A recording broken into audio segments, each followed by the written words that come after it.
میں یہاں ایک دو باتیں عرض کرنا چاہتا ہوں۔ ایک بات تو یہ ہے کہ گزشتہ دنوں میں جو انڈیا کے اندر ایک گستاخی کی گئی اور اس میں پوری دنیا کے اندر غم و غصے کی لہر دوڑ گئی اور سب لوگوں نے اس کی مذمت کی اور تمام اہل اسلام نے اس کے لیے احتجاجی مظاہرے کیے،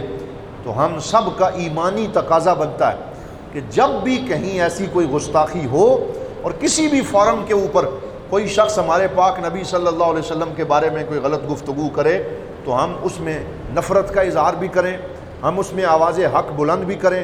ہم بین الاقوامی فورم سے یہ مطالبہ کریں کہ اس چیز پہ پابندی اور قدغن لگائی جائے۔ جس کا دل کرتا ہے وہ اٹھ کے کھڑا ہوتا ہے اور میڈیا پہ آ کے نبی اسلام صلی اللہ علیہ وسلم کے بارے میں غلط گفتگو کرتا ہے، تو ہم سب اس کی بھرپور مذمت کرتے ہیں۔ سارے بولیے ہاتھ کھڑے کر کے، ہم سب اس کی بھرپور مذمت کرتے ہیں اور یہ قرارداد پیش کرتے ہیں کہ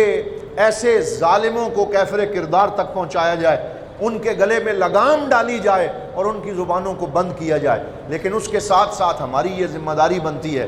کہ جن علمی موضوعات کو بنیاد بنا کے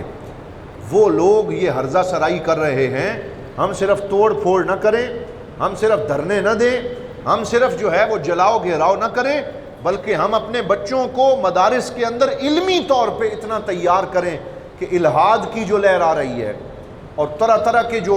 ہمارے طرف حملے ہو رہے ہیں، ہم ان کا علمی طور پہ جواب بھی پیش کر سکیں۔